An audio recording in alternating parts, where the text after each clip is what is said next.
Hola, ¿cómo están? Soy Romina de Luca y esto es Saquen una hoja, la columna de educación de Vía Socialista. Bueno, como vieron en la portada que da inicio a esta columna, en este episodio nos vamos a ocupar de analizar qué fue lo que dejó esta enorme movilización universitaria que se produjo a lo largo y a lo ancho de todo el país el pasado 23 de abril.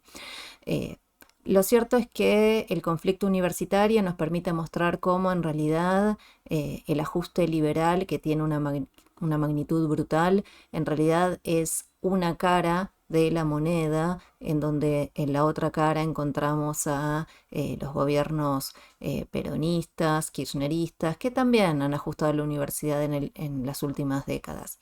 Pero en términos más importantes que esto, lo que vamos a intentar pensar es por qué la universidad en Argentina es todavía un bastión contra la degradación y de alguna manera refleja que la universidad va a contramano de las tendencias que atraviesan al conjunto de la sociedad. Vamos a intentar pensar cómo en realidad eso responde a precisamente la defensa de lo que estaba en disputa en este conflicto, que es su gratuidad y por ende la masividad que tiene la universidad en nuestro país. Bueno, como les decía, están viendo en pantalla las postales de la movilización en la ciudad de Buenos Aires. Ahí se ve una Plaza de Mayo colmada y todo lo que es la Avenida de Mayo, las dos diagonales, Rivadavia, que llegaban hasta la Avenida 9 de Julio, donde también había otra magnitud de gente que permaneció allí y un recambio permanente de manifestantes. Lo interesante para poder pensar este proceso es que cifras conservadoras hablan de 400.000 personas que se movilizaron solo en la ciudad de Buenos Aires. Recordemos que el gobierno salió a bajarle el precio a la manifestación diciendo que eso que ustedes están viendo son apenas 150.000 personas. Y sin embargo, la magnitud que tuvo la movilización hizo que esa voluntad por parte del gobierno de aplicar el protocolo antipiquetes y que toda esa gente marchara por las veredas fuera prácticamente imposible, la realidad se impuso. Pero lo importante también para pensar tiene que ver no solo con la magnitud que tuvo la movilización en el corazón del poder político, es decir, en la ciudad de Buenos Aires, sino también que se replicó en enormes movilizaciones a lo largo y a lo ancho de todo el país. Ciudad de cualquier provincia de nuestro país donde hubiera un punto universitario, una facultad, un centro universitario, replicó movilizaciones de las cuales no tenemos recuerdo en los últimos años. Piensen si no la magnitud que tuvo en las manifestaciones en La Plata, Mar del Plata, Bahía Blanca, en la ciudad de Chubut, o sea, en Chubut, en Tierra del Fuego, en la provincia de Mendoza, en la provincia de Entre Ríos, en Paraná específicamente, en Rosario, en Posadas Misiones, en Salta, en Tucumán, en Chaco, en Santiago del Estero, una manifestación enorme y también de no menor envergadura en términos de masas, es la movilización que se produjo en lo que Milei entendía que era su bastión, su provincia, ahí donde ganó con una abrumadora mayoría, me estoy refiriendo, claro está, a la provincia de Córdoba. Ahí también la movilización tuvo carácter de masas. Entonces, el primer punto para reflexionar sobre esto tiene que ver con, bueno, que estamos ante la primera derrota, gran derrota que el gobierno sufre en las calles. De hecho, eh, inclusive, pese a que inmediatamente a que culminara la marcha, Javier Milei hizo ese posteo con la tacita y el león llorando diciendo lágrimas de zurdos, no tardó ni 12 horas en, como se dice, recular en chancletas, porque efectivamente, digamos, lo primero que hicieron fue, ¿sí?, el gobierno convocar en particular a la Universidad de Buenos Aires para negociar un acuerdo. En realidad no es solo a la Universidad de Buenos Aires.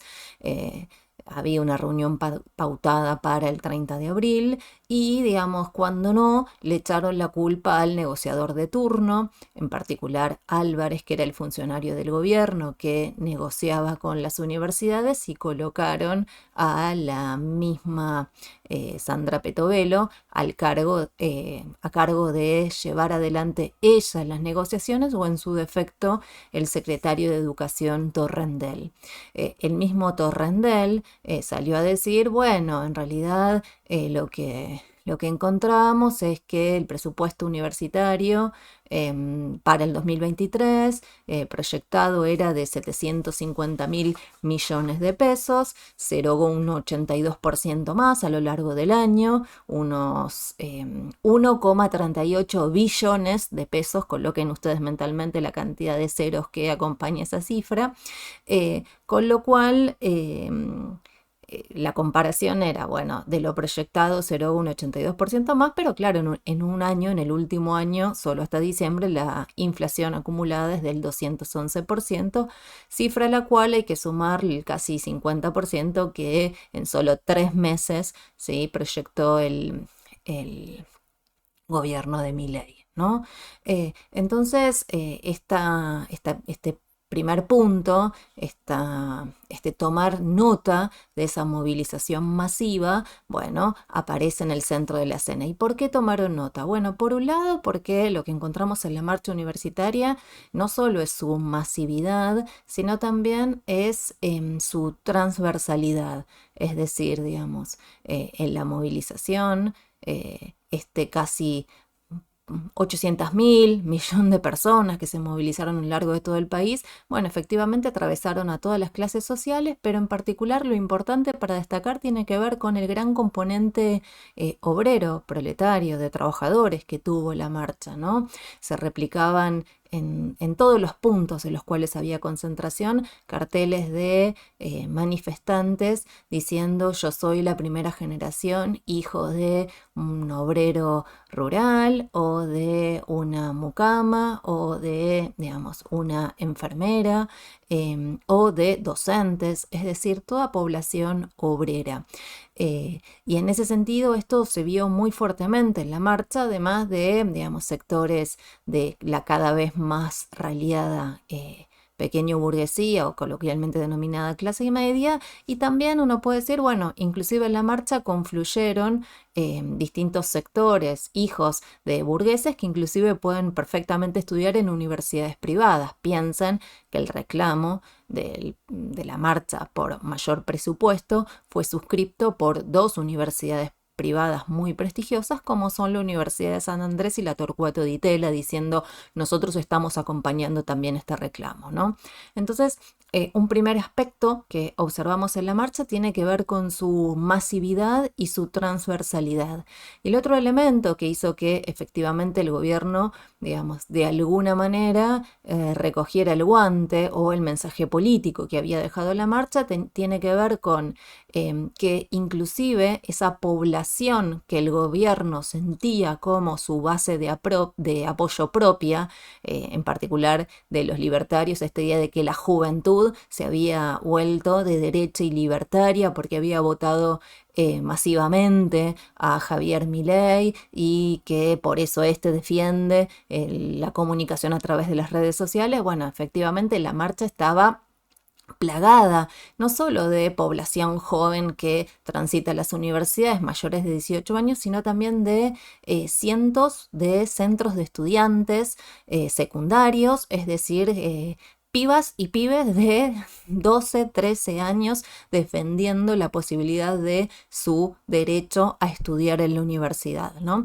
Entonces, no solo, ¿sí?, la marcha se desplegó, se desarrolló allí donde el gobierno sentía que eran las provincias que le pertenecían, Córdoba, por ejemplo, sino también, digamos, atravesando la población, la franja etaria de la población que el gobierno, o en particular Javier Milei, sentía como la población que le pertenecía, las y los jóvenes, la juventud, ¿no?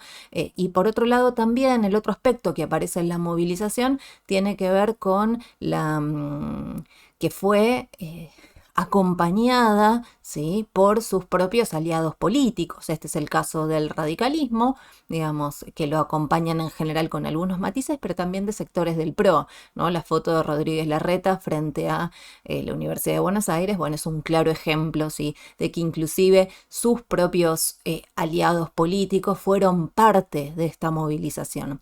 Entonces, acá claramente encontramos ya dos elementos que muestran, digamos, esta masividad, sumado a la que fue acompañada por distintas organizaciones y sectores sindicales, docentes, es decir, la marcha universitaria rápidamente se conformó como una marcha que trascendía el recorte presupuestario para las universidades para poder colocarse como bastión de defensa de la educación toda, ¿no? Entonces, en ese sentido, fue gestando un movimiento que trascendió el hecho puntual que la convocaba. Entonces, este es un primer aspecto para entender esta masividad y esta transversalidad que ahora vamos a intentar pensar cómo de alguna manera refleja algo específico de la Universidad de Buenos Aires que de alguna manera se expresó en este conflicto, ¿no? En general podemos decir que, bueno, ya es sabido, o mejor dicho, ha circulado bastante información a esta altura sobre el recorte, ¿sí?, presupuestario. Ustedes están viendo en pantalla, obviamente, la licuadora, ¿sí?, o la motosierra de Javier Milei sobre las universidades. En realidad es una política de ajuste sobre, digamos, todo el gasto de la administración pública nacional, que entre 2023 y lo que va del 2024 se produce una caída de 1/3, es decir, recuerden el congelamiento, ¿sí?, de los presupuestos o de los gastos estatales a las partidas que se votaron a fines del 2022, ¿no?, con la inflación acumulada de 200 y pico por ciento. Entonces esto, digamos, digamos, vuelve de una magnitud específica, digamos, este recorte, dentro del cual ingresan las partidas presupuestarias. Y antes de avanzar en esto, obviamente las universidades se colocan en el centro de esta agenda de recorte educativo porque las universidades nacionales dependen del financiamiento directo del gobierno nacional. Piensen, si no, qué es lo que está pasando a nivel del resto de la educación, es decir, de la educación obligatoria, ¿sí?, que en donde también el gobierno nacional avanzó en un recorte presupuestario. Eso es lo que está detrás de la discusión del FONID o del salario mínimo garantizado, del recorte de los programas educativos o de los programas de distribución de libros de texto masivos, ¿sí? Pero efectivamente, como el grueso del financiamiento de esos niveles corre a cargo de las provincias, ¿sí?, uno puede decir que la motosierra, el alcance de la motosierra no tuvo el mismo alcance que sí tuvo en las universidades.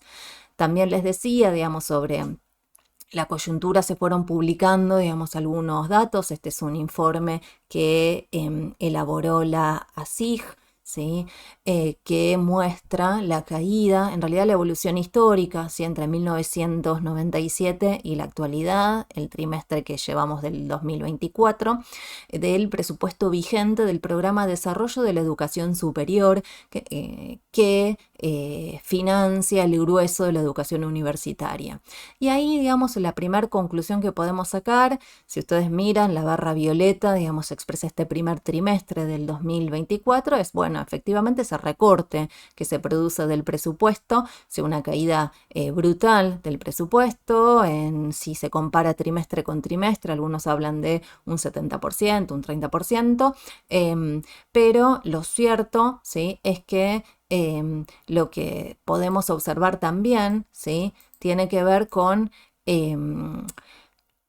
que el gobierno libertario es obviamente un gobierno que avanza con una mayor magnitud de ajuste, pero cuando uno observa la evolución del presupuesto, lo que queda muy claro en tal caso en relación a este programa, ahora lo vamos a ver a nivel más general, es que en realidad el recorte presupuestario, ¿sí?, data de por lo menos el gobierno anterior, ¿no? Y este es un primer punto para poder retener, ¿sí?, que lo que vamos a ver aquí tiene que ver con dos caras de una misma moneda.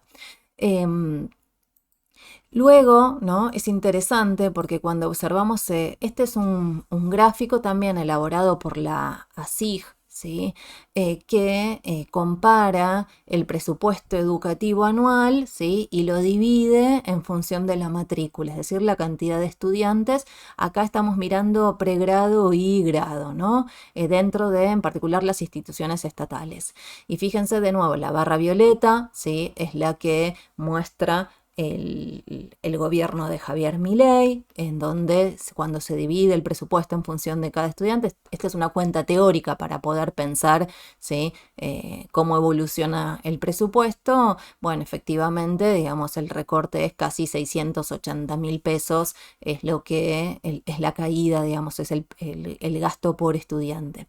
Pero si ustedes prestan atención, ¿sí?, fíjense que en realidad pueden ver lo que antes les decía, ¿sí?, que la caída del presupuesto, el recorte sustantivo, ¿sí?, del gasto por estudiante, en realidad claramente, ¿sí?, se inicia en el año 2019, inclusive es anterior a la pandemia, y en realidad, digamos, desde el 2009 lo que uno observa es que se mantiene más bien estancado con algunas oscilaciones, ¿no?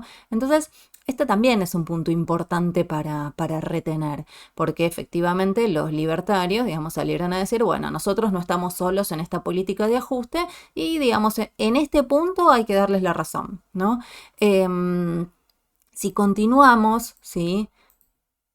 Si continuamos, otro dato que me parecía relevante para poder pensar es esta evolución de largo plazo. Fíjense que este es un gráfico elaborado por Argentinos por la Educación, donde efectivamente miraban lo mismo el presupuesto por alumno de pregrado y grado, ¿sí? Este llega hasta el año 2019, pero fíjense que en realidad lo que uno observa es que si lo comparamos en términos del primer año de la serie, 1974, ¿sí?, la caída del gasto por estudiantes ha sido enorme, ¿sí? Claro está, digamos, estamos hablando de y que tiene una suba artificial en la década del 70 con la última dictadura militar, cuando en realidad se impusieron restricciones en el ingreso y entonces eso hace sí que artificialmente suba el presupuesto gastado por cada estudiante, ¿no? Pero lo importante para ver, ¿sí?, o para pensar, tiene que ver con que estamos pensando un proceso que se desarrolló desde en esta comparación, en esta evolución histórica, tenemos una triplicación de la matrícula entre 1974 y 2000 y la actualidad, 2022, que serían los últimos datos para mirar, ¿no? Entonces, este es un primer punto para retener, ¿no? Que efectivamente, cuando uno lo mira históricamente, la inversión en la universidad, en el gasto universitario en nuestro país es insuficiente. De hecho, digamos, uno puede decir que entre los 90 a nuestros días el PBI destinado a educación pasó del 0,54 al 0,78 y si se suma el gasto del sector privado, el PBI asciende al 1%, cuando en realidad, digamos, en otros países del mundo como Estados Unidos, Canadá, el Reino Unido, Australia, nuestro país invierte exactamente la mitad e invierte exactamente la mitad y en realidad obtiene resultados comparables con los de esos países que gastan el doble en educación, ¿no? De hecho, por mencionar las universidades nacionales, como la Universidad de Buenos Aires, como la Universidad de La Plata, como la Universidad de Rosario, Córdoba, o inclusive también la Universidad Católica, ¿sí? Las universidades argentinas en los rankings mundiales sobre 1.400 universidades se ubican en el puesto 67. Y si se lo mira en relación a su inserción internacional, se ubican en el puesto 39 y tercera dentro de América Latina. De hecho, es interesante para poder pensar cuál es la potencialidad de la producción universitaria, que en general las universidades nacionales y en particular la UBA podría rankear más alto en los rankings internacionales si, digamos, tuviera un sistema de trabajo docente que articulara mejor docencia e investigación. Piensen que en la Universidad de Buenos Aires, 7 de cada 10 docentes tienen dedicación simple, es decir, digamos, no hay acá una articulación o un proceso que busque forjar docentes universitarios e investigadores, y eso es lo que hace que, por ejemplo, se esté por debajo de otros países en relación a lo que refiere al nivel de producción académica de las y los docentes de la Universidad de Buenos Aires, donde los que tienen dedicación semi-exclusiva o exclusiva, que contemplan esta articulación docencia-investigación, son francamente una minoría, ¿no? Entonces, un primer punto para considerar es, en términos de la lógica liberal, la Universidad de Buenos Aires, por dar un ejemplo, ¿sí?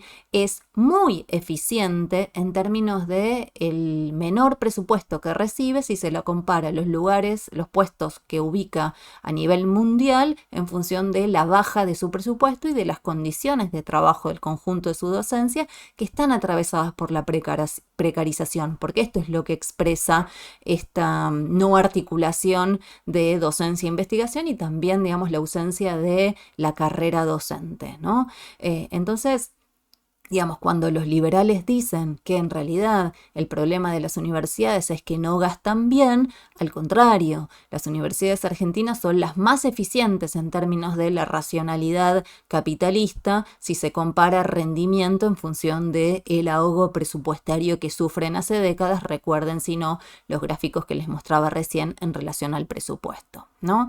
Y fíjense que esta discusión de la racionalización del gasto o la ineficiencia, en realidad, digamos, lo que expresa no es solo, digamos, su contrario, sino que también fue utilizada por los libertarios para introducir argumentos ad hoc, que es que en realidad, digamos, las universidades lo que no querían, si es someterse a auditorías, fenómeno que en realidad, digamos, están obligadas, ¿sí? a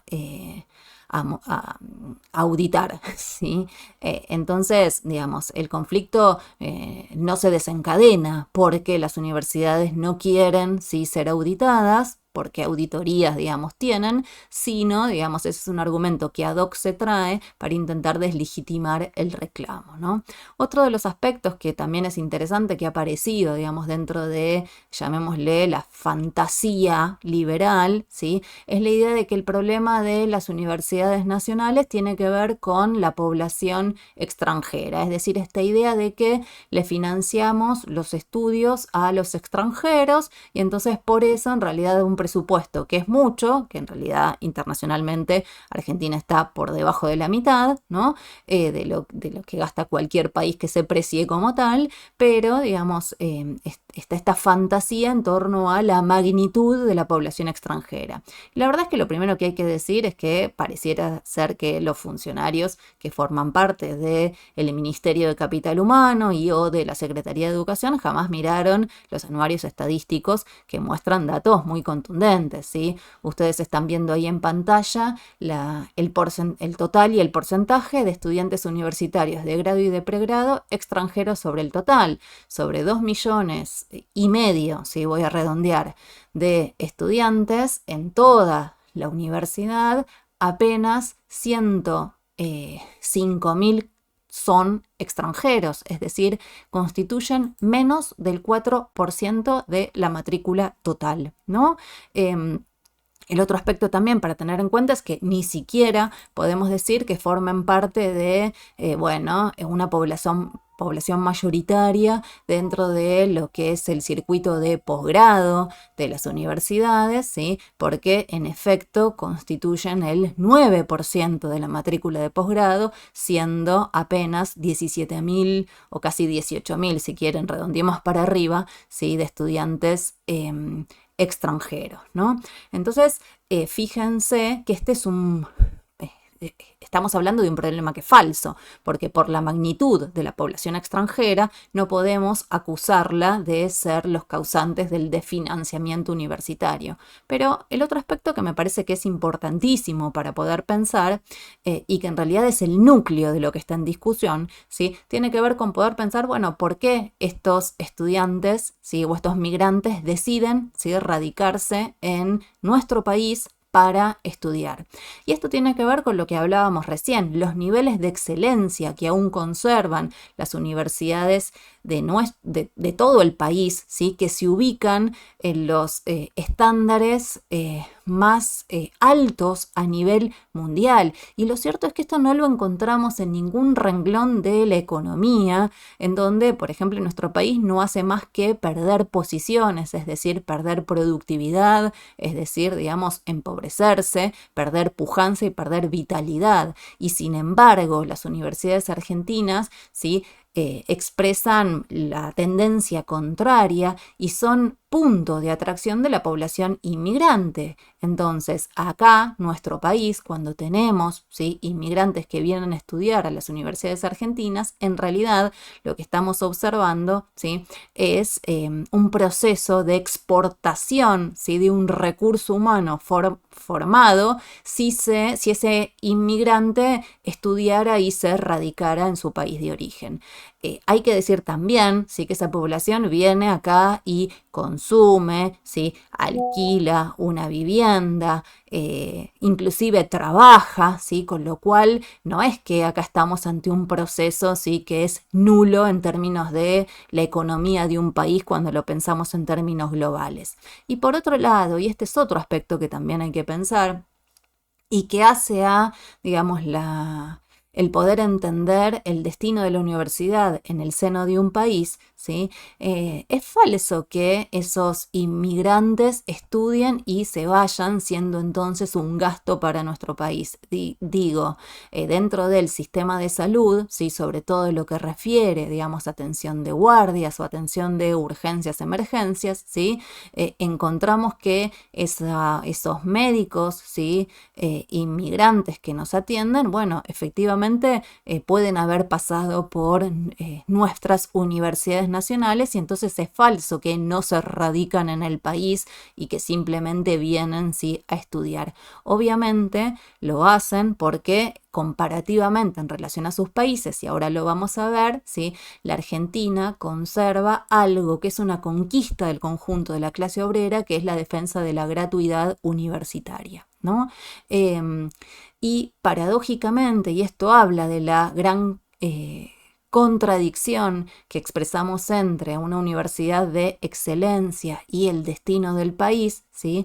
El otro fenómeno que podemos observar tiene que ver con, si este país forja cientos de miles de técnicos, de especialistas, ¿sí? De médicos, de ingenieros agrónomos, de arquitectos, de genetistas, de profesionales del campo de las económicas, de técnicos, docentes, digamos, especialistas en las distintas ramas del conocimiento, psicólogos, trabajadores sociales,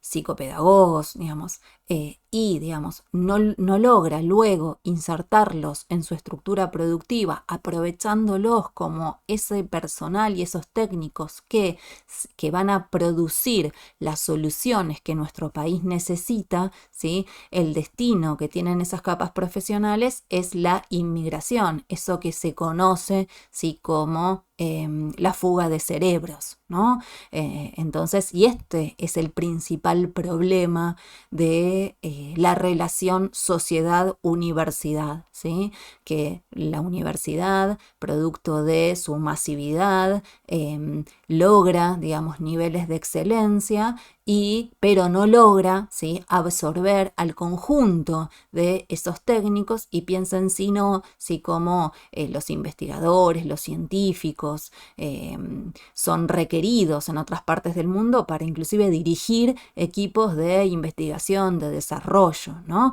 Entonces, efectivamente, las universidades están atravesadas por este proceso contradictorio que nos muestra, ¿sí? Cómo una conquista de la clase obrera argentina, como es la gratuidad de su universidad, conquista que ha obtenido con lucha a lo largo de, digamos, décadas de la reforma universitaria en nuestros días, ¿no? Y esa conquista la ha puesto al servicio de todo el mundo. Es precisamente la gratuidad lo que explica la masividad, ¿sí? Del conjunto de la universidad en Argentina. Piensen, si no, en este dato que les daba al inicio, ¿sí? Entre los 70 y nuestros días la matrícula universitaria se triplica, ¿sí? Y no podemos decir que ese proceso de triplicación esté fundado o basado únicamente, ¿sí? En un proceso de crecimiento o aumento de las capas medias o burguesas de la población, porque la estructura social argentina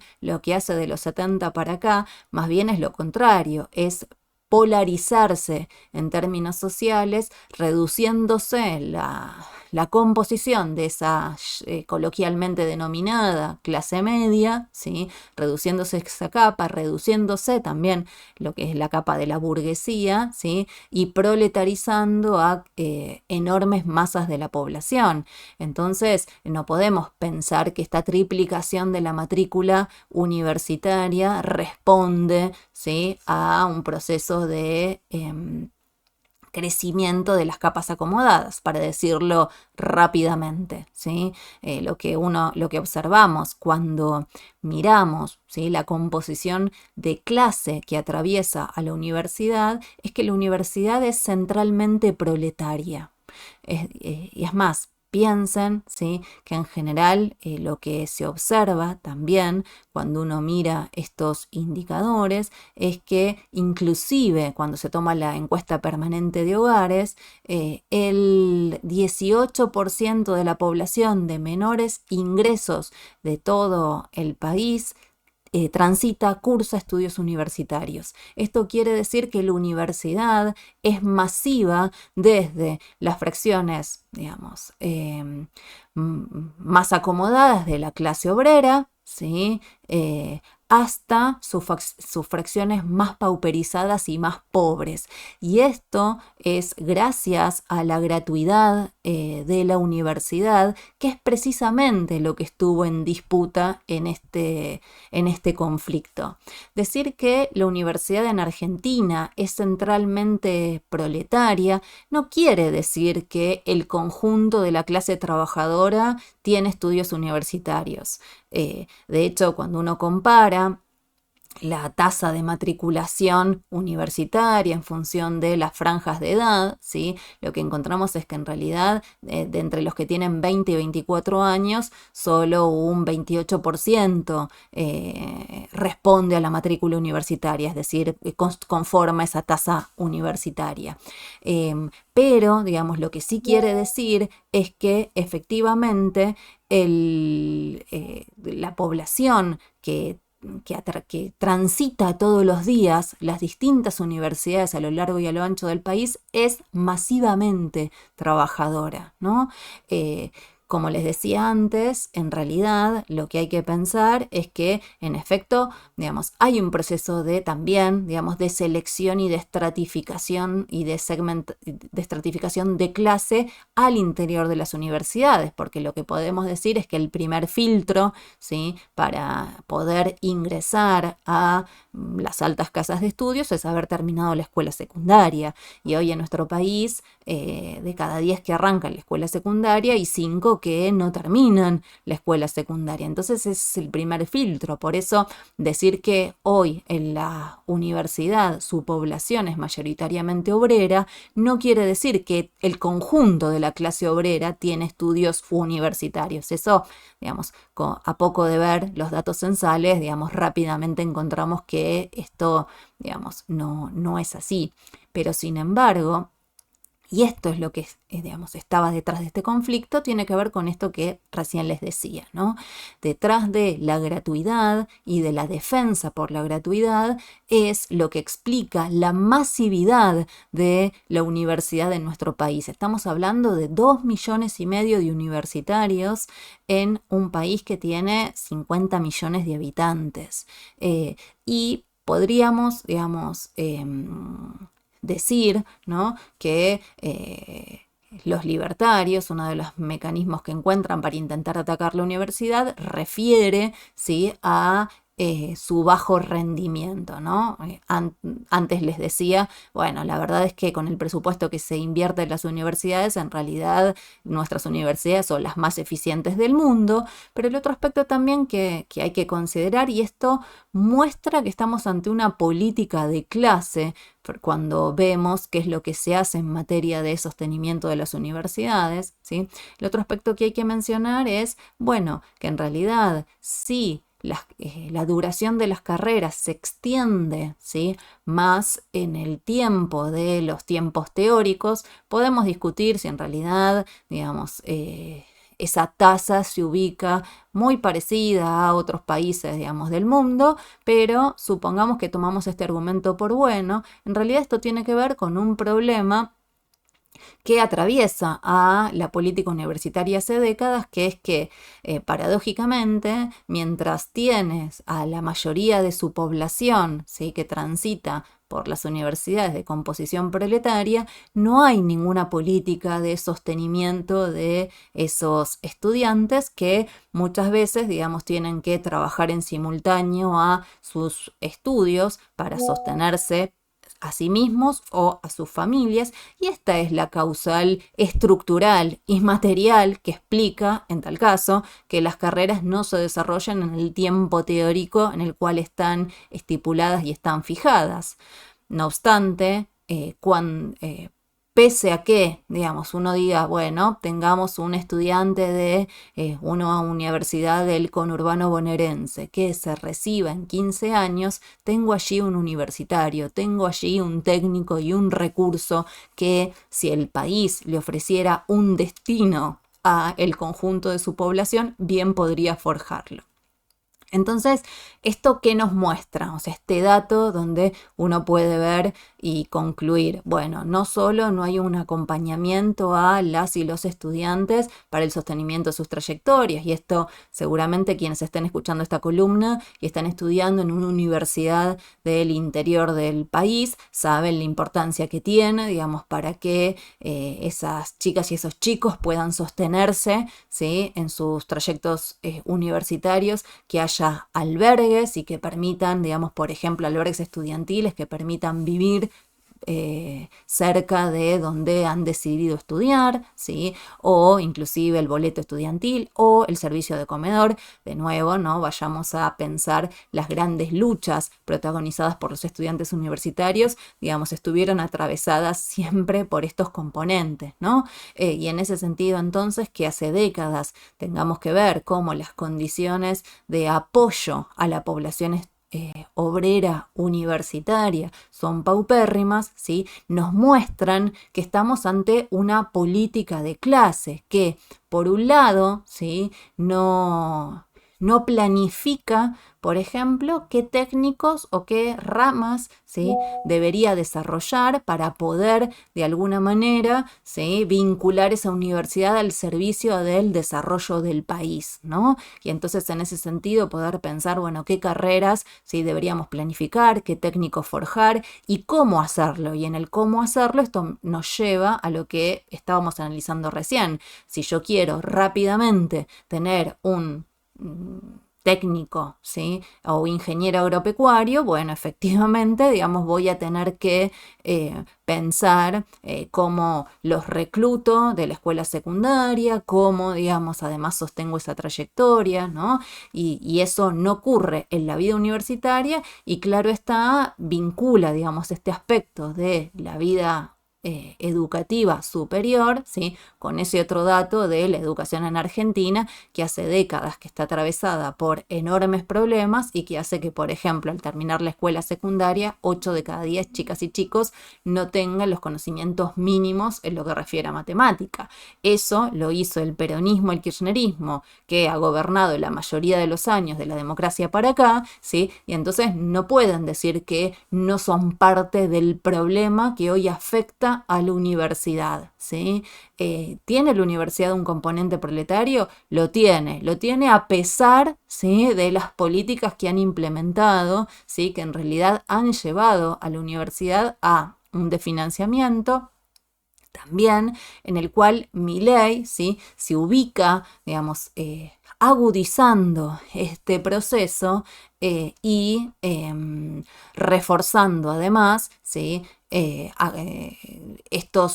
este ataque a la universidad, ¿sí?, con una clara perspectiva de venganza de clases y de revanchismo muy marcado, ¿no? Pero valiéndose, si en tal caso, de los problemas que tiene la universidad, sobre todo en este proceso de ausencia de horizonte, ¿sí?, que tiene esta universidad que sigue siendo de excelencia pese a las políticas educativas, pese a la degradación de la sociedad, ¿sí? Y en ese sentido entonces nos muestra de lo que podríamos aprovechar si tuviéramos un Estado que planifique el conjunto de la economía y que piense entonces, bueno, cómo reubicar, ¿sí?, y aprovechar estos recursos y que no sea, ¿sí?, precisamente una fuga de cerebros el resultado de esta excelencia que no es más que el punto de llegada de años y años de defensa de la educación gratuita, ¿sí?, universitaria gratuita y libre, ¿sí?, en nuestro país. Entonces, esto, digamos, nos lleva de nuevo a poder pensar cuáles son los desafíos que nos abre, ¿sí?, esta enorme movilización, ¿no? Entonces, por un lado, lo que podemos decir es, efectivamente, si lo pensamos como, digamos, un momento, ¿sí?, de quiebre en términos de la dinámica de los últimos meses, en donde, bueno, efectivamente coloca, ¿sí?, en disputa este apoyo, ¿sí? Digamos que el gobierno decía, ¿sí?, que era inobjetable en relación al ajuste. Bueno, efectivamente, digamos, esa cantidad de personas nos han mostrado, ¿sí?, que, bueno, no, esto no es cierto. No es cierto, ¿sí?, que vamos a destruir, ¿sí?, la educación, que vamos a destruir la universidad o que vamos a aceptar, ¿sí?, que el mercado resuelva, ¿sí?, los problemas que tiene la universidad de nuestro país. No, esto, digamos, no es cierto. Pero el otro desafío, sí, que me parece que tiene que ver, digamos, en términos como más de la coyuntura, bueno, claro está, digamos, esta movilización abre un campo de disputa. Y entonces lo que hay que pensar es cómo hacemos para, por un lado, mantener un espacio de debate, de movilización en las calles que logre, ¿sí?, organizarse con un programa independiente, ¿sí?, que logre precisamente discutir el fondo del asunto. Y el fondo del asunto es, entonces, ¿sí?, cómo hacemos que la universidad en realidad logre, ¿sí?, desarrollar todas sus potencias y no desaprovechar los recursos que forma. Entonces, en ese sentido, ¿sí?, efectivamente, lo que está lo que debería, sí, estar en disputa es, bueno, cómo organizamos un programa independiente que en realidad deje, ¿sí?, de suponer que o que el mercado resolverá todo o que en realidad, digamos, debemos ligarnos y atarnos, ¿sí?, a una burguesía planera y parásita que, digamos, nos ha traído a este punto de crisis en donde la mitad de nuestro país se ubica en condiciones de pobreza. Pese a eso, que la universidad siga sosteniendo estos resultados, nos habla de la potencia que puede tener, digamos, nuestro país si logramos arrancarlo de la clase social que lo único que hace es dilapidar los recursos materiales y humanos que forma. Y si vos que estás escuchando pensás que la universidad no tiene nada que ver con tu vida y que vos no deberías, ¿sí?, financiar una universidad gratuita, no tenés que olvidarte de lo siguiente. Que la universidad sea gratuita implica que vos podés estudiar. Vos, que lo ves muy lejano, podés formar parte de esa población que transite. Todo depende de qué es lo que hagamos para acompañar esa trayectoria. Y además, si pensás que la universidad no tiene nada que ver con tu vida, bueno, ponete a pensar quién te atendió en la salita de primeros auxilios cuando te enfermaste, quiénes son los que educan a tus hijas o a tus hijos, fueron docentes forjados y especialistas forjados en las distintas universidades, son los médicos que te atendieron en la salita, son los trabajadores sociales y los psicólogos que te acompañaron cuando fuiste a denunciar un hecho de violencia familiar, ¿sí? Entonces, en efecto, ¿sí?, la universidad forma parte de nuestras vidas, del conjunto de la población, y va de suyo que si discutiéramos políticas de arancelamiento, como fantasea el gobierno de Javier Milei, en realidad lo que estaríamos haciendo es dilapidar ese proceso de potencialidad y posibilidad de inclusive de promoción social. La universidad en nuestro país permite esto todavía en un país que no para de descomponerse. Entonces, la discusión y la tarea tiene que ver con, bueno, cómo nos organizamos con un programa que en realidad le dé destino a esa potencialidad, que puede utilizar a esos técnicos que son técnicos especialistas, que son los que van a forjar hoy las soluciones que nuestro país necesita. Obviamente, ¿sí?, si seguimos atando a la universidad a una clase burguesa parásita, difícilmente podamos desarrollar eso. Si suponemos que el mercado mágicamente va a resolver los problemas que no puede resolver en ninguna esfera de la sociedad, tampoco vamos a construir esas soluciones. Entonces, bueno, el desafío que tenemos por delante sí tiene que ver con esto, ¿sí?, con poder pensar la etapa que se abre, ¿sí?, y poder entender qué es lo que está en disputa. Y lo que está en disputa es esa posibilidad de aprovecharnos socialmente de esa potencia que hoy aún queda en nuestras universidades, que se ubican como faro de lo que nuestro país puede ser. Bueno, por hoy vamos a dejar este episodio acá. Y me encuentro con ustedes en el próximo episodio de Saquen una hoja. No se olviden, suscríbanse al canal de YouTube de Vía Socialista, busquen el contenido, compartan el contenido de las otras columnas de nuestros compañeras y compañeros, y bueno, y ayúdennos a vencer el algoritmo y que nuestro canal y nuestras ideas lleguen al conjunto del país. Les dejo una postdata, ¿sí? Si quieren entender esta relación entre la potencia de la educación universitaria y el desarrollo de la sociedad, descarguen Argentina 2050 de la página web de Vía Socialista y van a poder entender cómo efectivamente, digamos, un Estado que planifique, un Estado presente, es el mejor destino que puede tener, ¿sí? Y potenciar el conjunto de las capacidades de nuestras universidades. Ahora sí, las y los dejo.